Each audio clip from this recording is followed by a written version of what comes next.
저희들에게 주시는 하나님의 말씀은 예레미야 7장 1절에서 3절 말씀입니다. 구약성경 1061쪽입니다. 예레미야 7장 1절에서 3절 말씀 다 함께 같이 봉독하겠습니다. 여호와께로부터 예레미야에게 말씀이 임하니라. 이르시되 너는 여호와의 진문에 서서 이 말을 선포하여 이르기를 여호와께 예배하려 이 문으로 들어가는 유다 사람들아, 여호와의 말씀을 들으라. 만군의 여호와 이스라엘의 하나님께서 이와 같이 말씀하시되 너희의 길과 행위를 바르게 하라. 그리하면 내가 너희로 이곳에 살게 하리라. 아멘. 이 시간에는 장태환 목사님 나오셔서 신앙과 일치된 삶이라는 제목으로 말씀을 선포하시겠습니다. 네, 신앙과 일치된 삶이라는 제목입니다. 이제 우리 2025년 전반기가 이제 얼마 남지 않았습니다. 우리 한 해를 시작하면서 너 하나님의 사람아라는 주제로 시작을 했습니다. 그래서 이제 한번 좀 점검해 보시고 돌아봐야 되는데 무엇을 돌아보고 무엇을 점검해야 될까요? 예배입니다. 예배. 예배를 점검하는 것이 가장 중요합니다. 왜냐하면 이 예배가 우리의 삶에 다 연관이 있고 연결이 되어 있기 때문입니다. 자, 오늘 본문 말씀을 한번 잘 보시면 좀 특별한 게 있습니다. 그게 뭐냐 하면요, 하나님께서 예레미야에게 하나님의 말씀을 주시고 이제 선포하라고 이야기를 하는데, 어디서 선포하라고 이야기를 하시는가 하면은 여호와의 진문에 서서입니다. 여호와의 진문에 서서. 오늘날로 이야기하면은 교회라고 이제 말해도 되겠죠. 그러니까 성전에 서서 하나님의 말씀을 선언하라고 하는데, 자, 하나님의 성전에 있으면은 누가 가장 많이 오겠습니까? 성전에 예배 드리러 오는 사람들을 가장 많이 보겠죠. 자, 그러니까 예배 드리러 오는 사람들에게 뭐라고 지금 선포하는가 하면은 뭐라고 이야기를 합니까? 3절 말씀에 너희 길과 행위를 바르게 하라. 그리하면 내가 너희로 이곳에 살게 하리라. 이렇게 말씀을 하시는데, 한마디로 이야기를 하면요, 목사인 제가 주일날 교회 입구에 서서 예배드리러 오는 여러분들에게 예배드리러 오는 여러분들 참 축복합니다 이러면 좋은데, 뭐라고 이야기를 하는가 하면 그렇게 예배드리면 망한다고 이야기를 하는 겁니다. 지금 예레미야가 성전 입구에 서서 성전에 예배를 드리러 올라오는, 제사를 드리러 오는 사람들에게 무슨 말을 하느냐 하면은 너희들 그렇게 예배 드리면 안 된다라고 이야기를 합니다. 자, 그러면 이제 무엇이 이스라엘의 문제이고 하나님께서 지금 무엇을 경고하시는지를 여러분 생각해 보셔야 됩니다. 자, 성경이 말하는 가장 큰 죄가 뭐라고요? 우상숭배와 교만입니다. 이 두 가지가 가장 큰 죄라 말을 하고 있습니다. 우상숭배와 교만은 비슷한 부분이 있습니다. 인간이 교만해지면 자신을 위해서 우상을 만들거든요. 인간이 교만해지면 자기가 중심이 되어서 우상을 만들고 우상을 섬기게 되어 있습니다. 내가 원하는 것을 주는 우상을 섬기고, 복을 받기를 원하면 복 주는 우상을 찾아다니게 되고, 돈을 얻기를 원하면 돈 주는 신을 만들어서 찾아가게 되는 겁니다. 그래서 교만과 우상 숭배는 굉장히 비슷한 부분들이 있습니다. 자, 오늘 본문에서 하나님은 예레미야를 통하여서 크게 두 가지를, 세부적으로는 네 가지를 그들에게 경고하십니다. 크게 두 가지가 뭐냐면 우상 숭배와 거짓 선지자들입니다. 예레미야서에서 가장 경고하는 것이 우상 숭배와 더불어서 하나님의 말씀을 왜곡하고 잘못 전하는 거짓 선지자들이죠. 자, 그런데 거짓 선지자들이 하는 말이 뭐냐 하면 이게 4절 말씀입니다. 너희는 이것이 여호와의 성전이라, 여호와의 성전이라, 여호와의 성전이라 하는 거짓말을 믿지 말라. 자, 지금 누군가가 거짓말을 하고 있고 예레미야가 그 거짓말을 믿지 말라고 이야기를 합니다. 자, 지금 예레미야가 성전 입구에 서서 뭐라고 이야기를 한다고요? 너희는 이 성전을 여호와의 성전이라고 하는 거짓말을 믿지 말라고 이야기를 합니다. 성전을 가르쳐서 성전이라고 이야기하는 것이 왜 거짓말이 될까요? 왜 이것을 거짓말이라고 하는가? 그러면 이 4절의 의미를 알아야 됩니다. 4절의 의미가 뭐냐 하면 지금 거짓 선지자들이 뭐라고 이야기를 하고 있는가 하면은 우리는 택한 백성이니 괜찮다. 우리에게는 성전이 있으니 괜찮다. 우리는 매일 예배드리고 제사드리고 있으니 우리는 괜찮다. 지금 하나님께서 예레미야를 통하여서 하시는 말씀이 뭐냐면 너희들 바벨론의 포로로 잡혀갈 거야 라고 말씀하고 있는 겁니다. 그런데 지금 거짓 선지자들이 뭐라고 이야기를 한다고요? 이것이 여호와의 성전이니 여호와의 성전이니 여호와의 성전이니 우리 괜찮아. 우리 지금 매일 예배드리고 있잖아. 우리 아침 저녁으로 우리 제사 드리고 있잖아. 괜찮아 라고 말하는 겁니다. 그것을 거짓말이라고 이야기를 하는 겁니다. 그 거짓말을 믿지 말라는 겁니다. 우리가 몸이 아프면 병원에 갑니다. 병원에 가는 이유가 뭡니까? 그곳에 의사가 있기 때문입니다. 병원이라는 건물 안에 들어간다고 해서 우리 병이 고쳐지는 것은 아닙니다. 건물은 중요한 역할을 합니다. 뭐냐면 여기가 병원입니다라는 것을 알려주는 겁니다. 여기 병원입니다. 우리가 지나가다 보면 병원은 딱 알아봅니다. 아, 저거 병원이야. 그죠? 적십자 마크 같은 것들이 있고, 그러면은 아, 저 건물이야. 자, 그런데 그 건물이 병을 고치는 것은 아닙니다. 그 안에 사명감을 가지고 있는 의사가 있어야 되고 올바른 의학적인 지식이 있어야 됩니다. 그리고 환자들은 어떻게 해야지 병을 고칠까요? 내 증상에 대해서 솔직하게 이야기를 해야지 병을 고치는 겁니다. 거기 가서 거짓말 해놓고 맞춰봐라 그러면 못 맞춥니다. 정직하게 이야기를 해야죠. 여러분, 교회도 어떻습니까? 딱 보면은 교회는 교회처럼 보입니다. 교회는 십자가가 있죠. 일반적인 건물하고 조금 다르게 생겼습니다. 특징적인 모습들이 있죠. 그런데 여러분 아셔야 됩니다. 건물은 거룩하지 않습니다. 하나님의 교회, 성령이 역사하시는 교회가 있고 그렇지 않은 교회가 있으며, 그리고 하나님의 성전조차도 하나님께서 임재하실 때가 있고 하나님께서 임재하지 않으실 때가 있었습니다. 다윗과 솔로몬이 지은 성전이라 하더라도 그곳에서 아침 저녁으로 계속 예배가 드려지고 제사가 드려진다 하더라도 임재가 이루어질 때가 있으며 하나님의 임재가 없을 때가 있다는 겁니다. 그럼 어떤 교회에 하나님의 역사가 이루어집니까? 성경은 우리에게 신령과 진정으로 예배 드리라고 합니다. 그 예배를 하나님께서 기뻐하신다고 하죠. 우리 다 압니다. 그렇다면 우리가 모르는 게 뭘까요? 신령과 진정으로 드리는 게 무엇인지에 대한 고민들을 늘 하셔야 되는 겁니다. 여러분, 신령과 진정으로 예배 드린다는 것은 분위기가 아닙니다. 거룩하고 경건하게 보여지는 분위기. 여러분, 중세 시대에 예배는 가장 거룩하고 경건하게 드려졌습니다. 하지만 그때 교회는 가장 타락했었습니다. 그러니까 신령과 진정으로 예배 드린다는 것은 분위기가 아닙니다. 예배 드리는 성도들의 신앙적인 태도와 마음입니다. 하나님이 받으시는 예배는 어떤 예배일까요? 스스로 의인이라고 생각하는 이들이 드리는 예배가 아닙니다. 죄인인 것을 아는 이들이 모여서 드리는 예배를 하나님께서 받으십니다. 여러분, 우리가 이것이 가장 중요한 예배의 부분인 것을 잘 잊어버립니다. 그래서 우리가 예배에 나올 때도 당당할 때 예배 드리러 나올 때가 많습니다. 나 이번 주 뭐 특별한 문제 없이 잘 살았으니까 나 예배 드리러 나와야지. 여러분, 병원은 건강한 사람이 찾아가는 곳이 아닙니다. 여러분, 교회는 내가 죄인인 것을 뼈저리게 고백할 수 있는 사람들이 와야지 말씀 가운데 은혜를 누립니다. 뉴스를 보니 어느 병원이 뉴스에 나왔습니다. 보험금을 타기 위해서 환자가 아님에도 환자인 척하면서 누워있는 사람들로 가득 찬 병원이 뉴스에 한번 나왔습니다. 그 병원은 교통사고 환자들만 이래 받는 데인데 병원의 실태를 보니까 기가 막힙니다.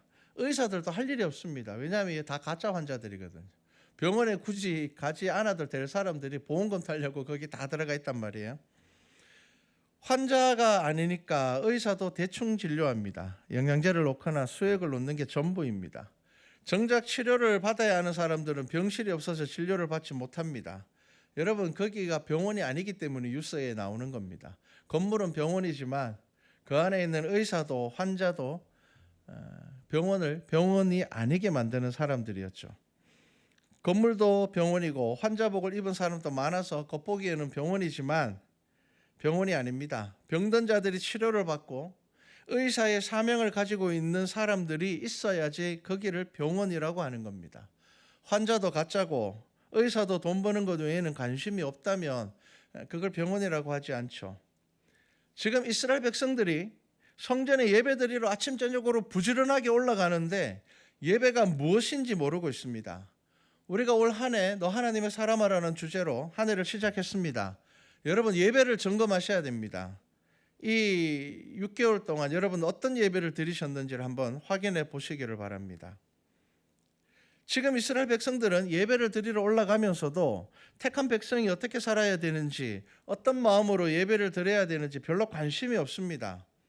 그래서 하나님께서 예레미야를 통하여서 우리에게 말씀하시는 겁니다. 말씀을 들을 마음과 기대와 간절한 마음을 가지고 나와야지 하나님의 뜻을 알 수가 있습니다. 여러분 이 6개월간의 예배가 땅을 밟고 돌아가는 예배 아니었습니까? 아니면 출석 체크하는 예배 아니었습니까? 목사님 저 신앙생활 열심히 하고 있습니다. 이거 확인하기 위해서 여러분 오는 거 아니었습니까? 그리고 여러분들 스스로도 나는 이번 주 예배 드렸지, 수요 예배도 드렸고 금요기도도 드렸고 나는 새벽에도 나왔으니 나는 신앙이 좋아. 여러분 그렇게 생각하고 있지 않습니까? 지금 하나님께서는 예레미야를 통하여서 이스라엘이 어떻게 예배를 드려야 하는지, 하나님께서 그 예배를 받으시는지에 대해서 말씀하고 있는데요. 5절부터입니다. 자, 5절 말씀을 한번 눈으로 보십시오. 제가 읽어드리겠습니다. 너희가 만일 길과 행위를 참으로 바르게 하여 이웃들 사이에 정의를 행하며 이방인과 고아와 과부를 압제하지 아니하며 무죄한 자의 피를 이곳에서 흘리지 아니하며 다른 신들 뒤를 따라 화를 자초하지 아니하면 내가 너희를 이곳에 살게 하리니 곧 너희 조상에게 영원 무궁토록 준 땅에니라. 자, 3절 말씀의 후반에 그리하면 내가 너희로 이곳에 살게 하리라 라고 이야기를 하시고는 4절부터 7절까지 말씀에 하나님께서 받으시는 예배가 어떤 예배인지, 어떤 성도의 예배를 받으시는지 지금 말씀하시는 겁니다. 네 가지를 이야기하십니다. 첫 번째, 길과 행위를 바르게 하라는 겁니다. 우리는 이 이야기를 들으면 또 개인의 경건과 거룩으로 들어가는데 그게 아닙니다. 뭘 이야기를 합니까? 이웃들 사이에 정의를 행하라고 이야기를 합니다. 여러분 성경은요, 개인의 거룩과 경건보다 훨씬 더 중요하게 뭘 이야기하시는 줄 아십니까? 이웃과의 관계입니다. 다른 사람과의 관계입니다. 내가 이때어 살아가고 있는 사람들과 내가 어떠한 관계로 살아가는지를 훨씬 더 중요하게 말씀하고 있습니다. 우리의 개인의 죄 같은 경우에는 분명히 하나님께서 사하십니다. 그런데 이웃과의 문제는 어떻게 될까요? 나만의 문제가 아닙니다. 여러분 하나님께서 살인한 죄에 대하여서 성경에서 어떻게 기록하고 있는 줄 압니까? 내가 무죄한 자의 피를 흘리면은 그 피가 땅에 떨어져서 그 피가 하나님께 호소한다고 이야기를 하는 겁니다. 여러분 성경에서 가장 중요하게 말하고 있는 거룩과 경건이 뭔지 아십니까? 개인의 삶의 거룩과 경건이 아니라 타인과의 삶에서의 거룩과 경건입니다. 이것을 정의라고 이야기를 합니다. 이것을 공의라고 이야기를 합니다. 두 번째는 뭡니까? 이방인과 고아와 과부를 압제하지 말라는 겁니다. 나보다 약한 사람, 나보다 힘이 없는 사람, 그런 사람을 압제가 뭡니까? 괴롭게 하지 말라는 겁니다. 내가 가지고 있는 힘으로, 내가 가지고 있는 지식으로, 내가 가지고 있는 은사나 능력으로 괴롭게 하지 말라는 겁니다. 세 번째는요, 무죄한 자의 피를 흘리지 말라는 겁니다. 네 번째는 우상숭배입니다. 다른 신들 뒤를 따르지 말라. 자, 지금 하나님께서는 예레미야를 통하여서 예배드리러 올라오고 있는 이 이스라엘 백성들에게 더 열심히 예배드려라 라고 말하지 않습니다. 뭐라고 이야기를 합니까? 제대로 예배를 드리라고 말씀을 하시는데요. 이 제대로 드리는 예배가 무엇이라고요? 지금 이스라엘이 저지르는 죄가 무엇인 줄 아십니까? 예배 아닌 예배를 드리고 있다는 겁니다. 사람을 함부로 대하고 다른 사람을 압제하고 자기보다 약한 자를 괴롭히며 살면서도 다른 사람을 감정적으로 대하면서도 그것이 잘못인 줄 모르고 예배는 아침 저녁으로 열심히 드리러 온다는 겁니다. 여러분 예레미야가 지금 이 이야기를 하고 있는 겁니다. 성전이 거룩합니까? 아닙니다. 성전에서 예배를 받으시는 하나님이 거룩한 겁니다. 여러분 예배의 순서가 예배를 거룩하게 합니까? 아닙니다. 예배를 드리는 우리가 예배를 예배되게 하는 것입니다. 여러분, 이 문제를 우리가 심각하게 생각해야 됩니다. 교회의 미래를 위해서 고민해야 되는 문제입니다. 여러분, 거룩과 경건이라는 말을 어떻게 받아들입니까? 내가 무엇을 했느냐, 내가 신앙생활을 어떻게 했느냐로 우리는 자꾸 받아들이죠.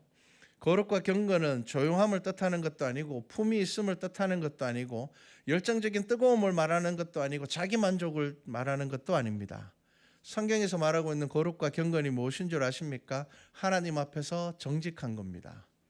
여러분, 하나님 앞에서 정직하다면 우리는 죄인이라는 고백을 하지 않을 수가 없는 겁니다. 눈물로 드려야 할 때는 눈물로, 조용한 묵상이 필요할 때는 깊이 있는 묵상으로, 감사해야 될 때는 감사함으로, 누구보다 기쁨으로 찬양해야 될 때는 기쁜 마음으로 그 하나님께 나를 드리는 것이 거룩이며 경건입니다. 다윗이 빼앗겼던 법궤가 돌아오는 모습을 보고 왕임에도 불구하고 바지가 흘러내리는 줄도 모르고 찬양했습니다. 춤을 춘 거죠. 바지가 내려졌다는 것은 춤을 췄다는 겁니다. 이 모습, 하나님 앞에 왕이지만 하나님 앞에서 어린아이와 같은 감정의 정직함을 가지고 있는 것, 여러분, 성경이 이것을 예배라고 이야기하는 겁니다. 이스라엘은 여전히 예배드리고 있습니다. 아침 저녁으로 제사 드리고 있습니다. 그럼에도 불구하고 그들은 올바른 행위를 하지 않았습니다. 이 행위는 무엇이라고요? 이웃과의 관계입니다. 타인과의 관계입니다. 내 자녀와의 관계입니다. 내 부모님과의 관계입니다. 여러분, 이것입니다. 이방인과 고아와 과부, 성전 안에서 힘이 없고 목소리를 낼 수 없는 그들의 상황과 어려움을 돌아보지 않으면서 자기가 힘 있다고 해서, 권력이 있다고 해서 성전에 들어와서 상석에 앉아서 자신의 목소리를 내고 자신의 뜻을 펼치지만 세상에서 소외된 자들이 교회에서도 소외되게 만드는 것, 그 예배를 하나님께서 받지 않으신다는 겁니다. 여러분, 이 예레미야 말씀을 잘 묵상하십시오. 예배가 없어져서 지금 하나님께서 이스라엘을 벌하시는 것이 아닙니다. 예배드리는 이스라엘 속에 하나님의 말씀을 듣고자 하는 귀가 없어서 지금 벌을 받게 되는 겁니다. 성전이 초라해서 벌을 받는 것 아닙니다. 그들에게 성전의 의미가 자기 만족이 되었기 때문에 하나님께서 이스라엘 백성을 바벨론의 포로로 보내시겠다는 겁니다. 여러분, 성전의 예배가 사라졌기 때문에 그들이 바벨론의 포로로 간 거 아닙니다. 아침 저녁으로 제사는 열심히 드리면서도 우상 숭배를 하고 있었기 때문입니다. 아침 저녁으로 나와서 제사는 열심히 드려놓고는 하루의 삶은 돈을 쫓아서 살아가고 명예를 쫓아서 살아가고 내 고집으로 살아가기 때문에 하나님께서 그 예배를 받지 않으시겠다는 겁니다. 그래서 예배 좀 그만 드리라고 이야기를 하십니다. 여러분, 우리의 삶 속에 신앙이 없으면서 내가 성전에 나와서 예배를 열심히 드리기 때문에 구원받았다고 생각하는 이스라엘을 하나님께서 지금 벌하시는 겁니다. 죄 때문에 벌하는 게 아닙니다. 여러분, 성경을 잘 읽으셔야 됩니다. 우리는 죄 때문에 벌받지 않습니다. 우리 뭐 때문에 벌받는 줄 아십니까? 죄를 죄라고 생각하지 않기 때문에 벌받는 겁니다. 여러분, 이게 그리스도의 복음입니다. 여러분, 성경은 우리에게 뭐라고 말씀하십니까? 우리는 죄에서 자유함을 얻을 수 없다고 이야기를 합니다. 죄 짓지 않을 수가 없습니다. 둘 중에 하나입니다. 죄의 종이 되든지 내가 죄 가운데 있음에도 불구하고 내가 하나님의 자녀임을 붙잡고 살아갈 건지를 우리에게 말씀하고 있는 겁니다. 그래서 여러분들, 성경에서 말하고 있는 이 죄가 무엇이냐면요, 죄를 죄라고 생각하지 않는 것 때문에 벌 받는 겁니다. 내가 지금 온전하게 예배드리지 않으면서 내가 예배드리고 있다고 착각하고 있기 때문에 벌 받는 겁니다. 내가 아침 저녁으로 제사를 드리기 때문에 나는 괜찮아라고 생각하고 있기 때문에 그렇게 예배드리고는 가서 다른 사람을 괴롭게 하고 다른 사람을 압제하고 다른 사람에게 악을 행하면서도 그걸 죄라고 인지하지 않고 있기 때문에 벌 받는 겁니다. 여러분, 8절 말씀을 보십시오. 너희가 무익한 거짓말을 의존하는도다. 여러분, 거짓말을 의존한다는 겁니다. 9절 말씀을 보십시오. 너희가 도둑질하며 살인하며 간음하며 거짓 맹세하며 바알에게 분향하며 너희가 알지 못하는 다른 신을 따르면서 내 이름으로 일컬음을 받는 이 집에 들어와서 내 앞에 서서 말하기를 우리가 구원을 얻었나이다 하느냐. 이는 이 모든 가증한 일을 행하려 함이로다. 자, 여러분 기억하셔야 됩니다. 뭐라고요? 여러분 우리가 죄를 죄라고 인지할 때는 우리는 용서받을 수 있습니다. 내가 이거 죄라는 것을 알지만 내가 여기서 벗어나지 못합니다. 하나님, 저 연약하고 약한 거 아시죠? 여러분, 이러한 믿음은 하나님께서 구원하시는 믿음입니다. 그런데 하나님께서 구원하지 못하는 믿음이 어떤 믿음이라고요? 저는 의인입니다. 하나님, 제가 이거는 못하지만 이거는 정말 잘하지 않습니까? 그래도 하나님, 저는 예배 안 빠지지 않습니까? 그래도 하나님, 저는 기도 열심히 하지 않습니까? 여러분, 그 기도와 그 예배가 여러분들의 눈을 가리게 되면은 그 예배를 하나님께서 받지 않으시겠다는 겁니다.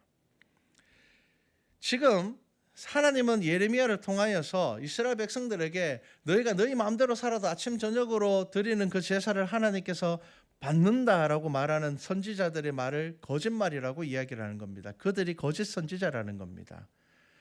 여러분, 예배드리는 행위로 하나님을 만족시킬 수 있다는 것이 거짓 선지자들의 말입니다. 헌금 많이 하면 하나님이 기뻐하신다. 봉사 많이 하면 기뻐하신다. 여러분, 하나님께서 기뻐하시죠. 그런데 그것은 본질을 왜곡하는 말입니다.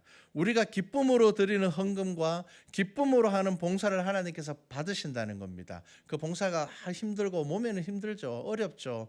애써야 되니까 참 어렵죠. 하지만 그 속에 무엇으로 시작한다고요? 그래도 하나님께서 나를 구원하신 그 은혜를 붙잡고 하는 그것을 하나님께서 기뻐 받으신다는 겁니다.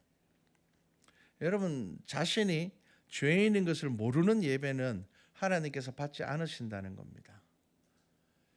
여러분, 우리가 구약 성경을 묵상할 때에 하나님께서는 구약 성경의 제사를 참 까다롭게 우리에게 가르쳐 주셨어요. 그 하나라도 잘못하면은 죽였어요.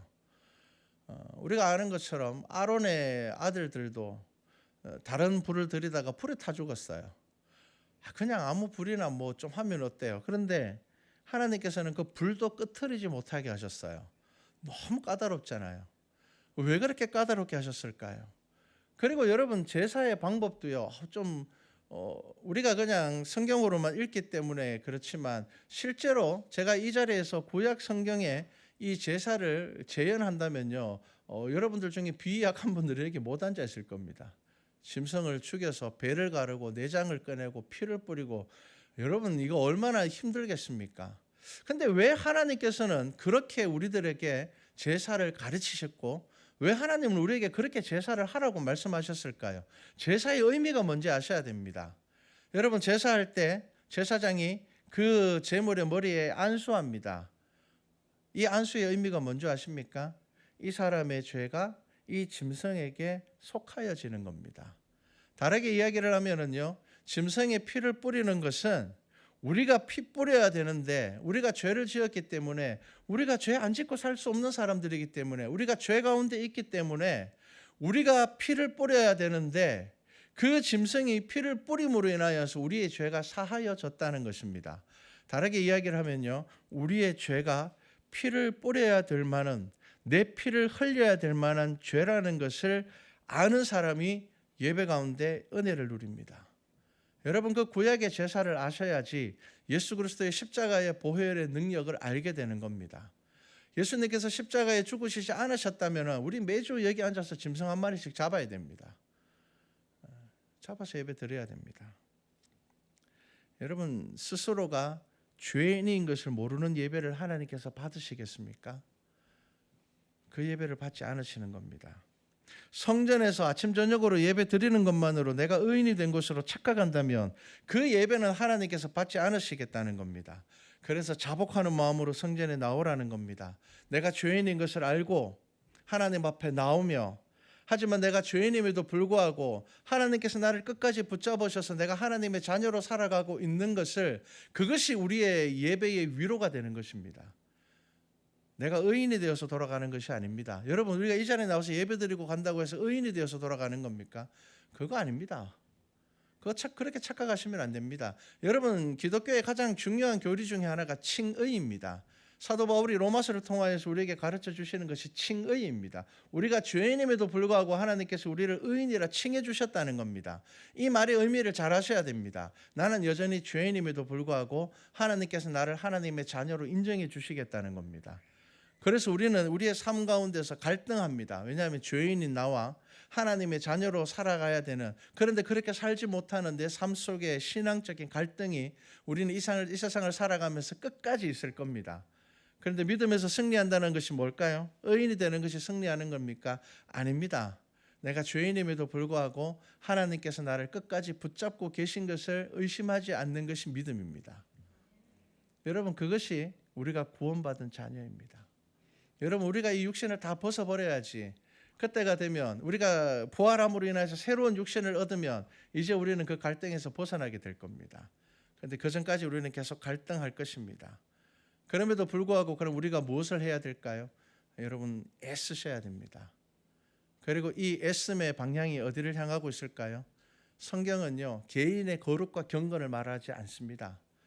그게 중요하지 않다는 것 아닙니다. 그거보다 훨씬 더 중요한 것이 있기 때문입니다. 그게 뭐라고요? 이웃을 내 몸과 같이 사랑하라는 겁니다. 원수를 사랑하라는 겁니다. 여러분, 이게 복음의 핵심인 이유가 있습니다. 여러분, 이게 우리가 안 되는 겁니다. 여러분, 내가 의인이 된 것이 아니라 나와 함께 하시는 하나님으로 말미암아 기쁨을 얻고 돌아가는 것입니다. 말씀으로 나를 돌아보기 위해서 예배 드려야 되는 겁니다. 그래서 여러분, 이 예배 가운데 여러분들의 마음에 간절함이 있어야 되는 겁니다. 예레미야를 통하여서 이스라엘이 회개하지 않으면 바벨론에 포로될 것이라고 말하여도 그들의 귀가 막혀서 듣지 않습니다. 거짓 선지자의 말만 듣습니다. 왜 그렇습니까? 자신이 죄인임을 인정하지 않으려는 교만과 고집 때문입니다. 하나님의 말씀을 나에게 적용하지 않고 다른 사람에게만 적용하면서 살아가고 있기 때문입니다. 그래서 착각합니다. 내가 의인인 줄 압니다. 여러분, 사람의 고집은요, 상상을 초월합니다. 2차 대전이 지나고 난 다음에 이런 일이 있었습니다. 이게 영화로도 아마 나왔을 겁니다. 전쟁이 끝난 것을 믿지 않고 무려 30년간 정글에서 숨어 지내면서 홀로 전쟁을 계속한 일본군 소위가 있었습니다. 필리핀의 한 섬에 일본의 한 중대가 파견이 되었습니다. 그 섬에 주둔한 정보 장교 중에 오노다라는 소위가 있습니다. 그런데 2차 대전이 끝났다라는 사실을 인정하지 않고는 토항을 거부하고 혼자 30년 동안 정글에서 작전을 수행했습니다. 낮에는 숨어 있다가 밤에는 민가에 내려와서 사람을 죽이고, 자기가 받은 명령이 그거니까요. 인정하지 않았습니다. 30년간입니다. 사람들이 이 토항을 권유합니다. 2차 대전 끝났다. 일본이 패망했다. 전쟁에서 졌다. 그래서 이 뭡니까? 선전물, 삐라라고 하죠, 우리는 옛날에. 이 선전물을 만들어서 유엔이 선전물을 만들고 필리핀 정부가 선전물을 만들어서 비행기로 뿌리고 그렇게 해도요, 그거 보고 거짓말이라고 생각했습니다. 심지어 자기 가족들이 찾아와서 전쟁 끝났으니까 집으로 돌아오라고 이야기해도 거짓말이다. 미군이 우리 가족들을 협박해가지고 지금 나를 설득하려고 하는 거다. 믿지 않았습니다. 특히나 그 처음에 43명이나 그 같이 있었는데요. 40명은요, 전단지를 보고 전쟁 끝났구나, 일본이 패망했구나, 그리고 집으로 일본으로 돌아갔습니다. 그런데 2명은 이제 거기서 죽었고 1명이 끝까지 남은 겁니다. 심지어 먼저 돌아간 동료들이 나중에 돌아와 가지고는 설득까지 합니다. 야, 전쟁 진짜 끝났다. 그래도 그거 거짓말이라고 안 믿습니다. 그렇게 얼마를 버텼다고요? 30년을 버텼습니다. 여러분, 기가 막히죠? 그런데 여러분, 우리 신앙생활이 이렇습니다. 여러분, 우리 고집 버리는데 10년, 20년, 30년으로 안 되는 사람들 많습니다. 아무리 이야기해도 내 고집 안에 갇혀서 못 벗어나는 겁니다. 우리가 이 사람을 보면서 뭐 이렇게 미련한 사람이 다 있지? 전쟁 끝나서 사람들이 전단지 만들어 뿌리고 자기 가족들까지 찾아와서 제발 집으로 돌아오라고 이야기하고, 자기하고 같이 전쟁을 했던 같은 부대에 있던 군인들도 찾아와서 야, 이제 전쟁 끝났다, 우리 일본이 졌다, 이제 그만 집으로 돌아가자 그래도 얼마 동안 안 돌아갔다고요? 29년 4개월 동안 안 돌아가고 정글 속에서 혼자 작전을 계속 수행하고 있었다는 겁니다. 여러분, 사람이 고집에 빠지면요, 자기 스스로 만든 고집에 빠져서 못 나옵니다. 갇혀버립니다. 여러분, 목회를 하면서 이런 분들을 정말 많이 봅니다. 신앙생활을 하는데 자기 고집을 가지고 신앙생활을 합니다. 신앙생활을 하는데 자기 기준을 가지고 신앙생활을 하는 겁니다. 아침 저녁으로 와서 제사를 드림에도 불구하고 그들은 하나님의 음성을 듣지 않습니다. 여러분, 교만도 마찬가지입니다. 교만이 가장 무서운 이유가 뭐라고요? 교만은요, 절대로 자기가 교만하다고 생각하지 않습니다. 종종 성도들이 와서 목사님, 제가 설교를 들어보니까 제가 너무 교만한 거, 이런 분들은 교만한 분들이 아닙니다. 정작 와서 물어야 될 분들은요, 자기가 교만하다고 생각하지 않습니다. 그러니까 일부러 와서 묻지 마십시오. 내가 교만하지 않다는 걸 증명하기 위해서 일부러 와서 묻지는 마시기 바랍니다. 여러분, 질병 중에서 암이 제일 위험한 이유가 뭡니까? 증상이 나타났을 때는 이미 늦었을 때가 대부분이기 때문입니다. 여러분, 스스로 교만에 빠지면요, 하나님의 말씀 들리지 않습니다. 자기 마음대로 해석합니다. 그런데 자기가 말씀을 읽고 자기가 적용한다고 생각을 합니다.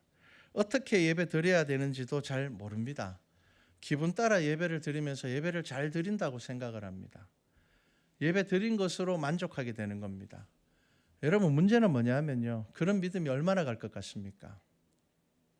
내 삶을 변화시키지 않는 믿음을 붙잡고 신앙생활을 하는 거예요. 그거 큰 고역입니다.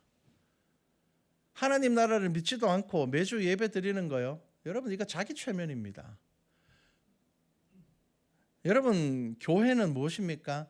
예수를 주로 고백하는 이들이 모여서 그의 가르침으로 구원의 확신을 누리며 사는 곳이 교회입니다. 여러분, 그렇다면 하나님의 말씀을 내 삶 가운데서 적용하기 위해서 애쓰셔야 되는 겁니다. 그런데 우리는 그렇게 하지 않는다는 거죠. 여러분, 우리 하나님의 자녀입니다. 여러분, 이곳은 성도들의 집입니다. 하나님 앞에서 정직하셔야 되는 겁니다. 성도 간에 인내와 용기가 있어야 되는 겁니다. 소외자들을 기억하셔야 됩니다. 그리고 다음 세대가 자라날 수 있는 곳이 되어야 하는 것입니다. 한마디로 이야기를 하면요, 예배가 살아야 됩니다. 여러분, 예배는 특별한 프로그램으로 살아나는 거 아닙니다. 도움이 될 수는 있습니다. 그런데 여러분, 예배가 살아나는 방법은 뭐냐면요, 여러분들의 삶에서 오늘 5절 말씀부터 예레미야를 통하여서 하나님께서 하시는 이 말씀, 이웃과의 관계 가운데서 여러분들의 믿음이 증명되지 않으면 예배는 살아나지 않습니다. 내가 살아있는 믿음으로 나와야 예배가 살아나는 겁니다. 살아있는 사람들이 모여야지 살아있는 예배를 드리는 겁니다. 살아있는 믿음은 무엇에 있다고요? 이웃과의 관계 속에 있습니다. 우리가 점점 세상이 잘 살게 되다 보니 여러분, 이웃하고 관계하지 않아도 잘 살 수 있는 세상 되어버렸습니다. 휴대폰 하나만 꺼놓고 살아도요, 재미있는 세상 되어버렸습니다. 그런데 여러분, 기억하셔야 됩니다. 성경은 저와 여러분들에게 무엇을 말씀하시는가 하면요, 개인의 거룩과 경건이 아니라 나와 잇대어 있는 사람들과의 거룩과 경건을 말씀하고 있습니다. 여러분, 그것이 참된 예배입니다. 우리 말씀과 찬양의 모든 성도들에게 권면합니다. 살아있는 예배로 말씀을 듣고 한 주간 살아가는 우리 성도들 되기를 주님의 이름으로 축복합니다. 기도드리겠습니다. 사랑의 하나님, 예레미야를 통하여 우리에게 하시는 말씀입니다. 예배드리러 올라오는 자들에게 하시는 말씀입니다. 너희들 그렇게 예배드리면은 망할 거야 라고 말씀하십니다. 2025년 절반의 시간이 지났습니다. 너 하나님의 사람아라는 주제로 한 해를 시작하였습니다. 이제 곧 시작되는 2025년 후반기를 우리 안에 예배가 살아나게 하시고 성도들의 말씀이 살아날 수 있도록 인도하여 주시옵소서. 감사드립니다. 예수님의 이름으로 기도드렸습니다. 아멘.